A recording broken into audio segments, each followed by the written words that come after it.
نه ندارم. همو طرف کارخونه خود خیلی یتیم خانه ها را رفته چی میگه خبر میگیریم شرایطشون خوب است. در این باره چیزی گفته نمیتونم.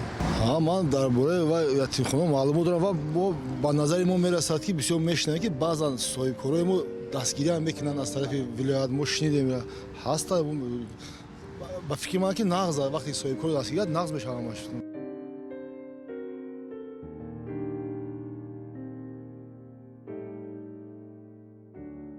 با مهر پدر و مادر.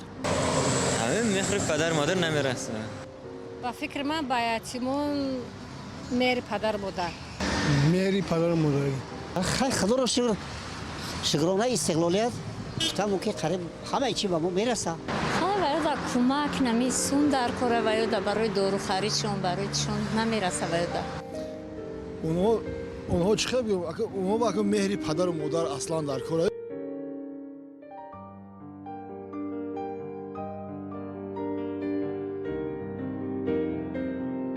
البته اولا که من شرایط خوب ندارم. اگر شرایط خوب می داشتم خانه خودم می بود اجاره شینم من. البته چرا نه اگر که شرایط رسد قبول میکردیم. چرا قبول نمیکردیم؟ لیکن ما پنسیونر اساس مالی پنسیون میگیریم. میکردم 100 بار شکر من فرزند ندارم خودم ایجان نگرفته کلون کدگیم نو شوهرم بندگی کرد.